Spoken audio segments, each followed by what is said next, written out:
Dans cette capsule centriste, nous verrons comment modifier le contenu de vos documents, c'est-à-dire comment les compléter ou les corriger, comment les couper ou les fusionner. Toutes ces fonctions sont disponibles à partir du menu d'options qui se trouve à la droite de chacun des documents.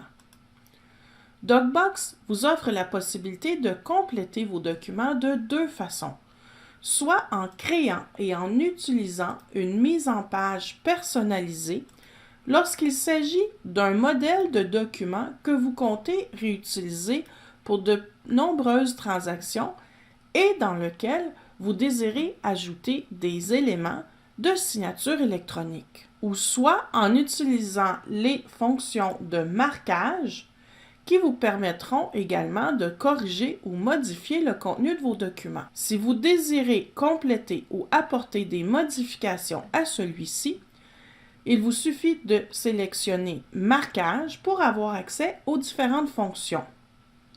Toutefois, veuillez noter que bien qu'il soit possible d'importer des fichiers de divers types dans votre DocBox, ceux-ci devront être convertis en PDF avant de pouvoir effectuer les marquages. Le système vous offrira d'en faire la conversion au besoin. La boîte de texte libre peut être positionnée et dimensionnée selon vos besoins sur le document de base. Pour y ajouter du contenu, il s'agit simplement de le taper à l'endroit approprié. En cliquant sur le bouton droit de votre souris, il vous sera possible de changer les propriétés de la case ou de son contenu, ou même d'effacer cet élément de votre document. La fonction de dessin libre ou stylo vous permet d'apporter l'attention sur une partie spécifique du document et ses propriétés sont accessibles en cliquant le bouton droit de votre souris. Les formes géométriques sont une autre façon d'apporter l'attention sur des parties distinctes de votre document et leurs propriétés peuvent également être modifiées en cliquant le bouton droit de votre souris. Le surligneur fonctionne pareil comme les formes géométriques, à la différence que sa couleur par défaut sera toujours le jaune, malgré que vous puissiez la changer dans ses propriétés.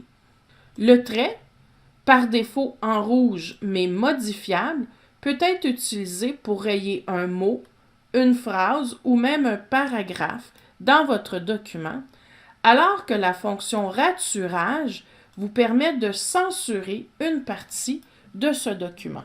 Finalement, les flèches à l'extrême droite vous permettront d'annuler la dernière modification ou toutes les modifications apportées à votre document. Attention, si vous sauvegardez vos modifications en sortant de l'éditeur, il vous sera impossible de les retirer plus tard. Si vous ne désirez pas perdre votre modèle, il est donc important d'en faire une copie et d'apporter les modifications uniquement sur cette copie. En plus de compléter ou corriger vos documents, DocBox vous permet de couper certaines pages ou même de fusionner plusieurs documents ensemble. Pour couper des pages, il suffit de sélectionner la fonction découpage de votre menu d'options et dans le filtre limiteur de documents, sélectionnez la ou les pages à retirer et cliquez sur la corbeille. Dans le cas contraire, lorsque vous désirez fusionner des documents, vous devez les sélectionner pour qu'ils se placent dans le panier, d'où vous pourrez cliquer sur le bouton « Fusionner ». Vous devrez indiquer le nom de votre nouveau document. Vous pourrez changer l'ordre dans lequel les contenus de ces documents seront positionnés, ainsi que le dossier dans lequel vous désirez que ce nouveau document soit classifié.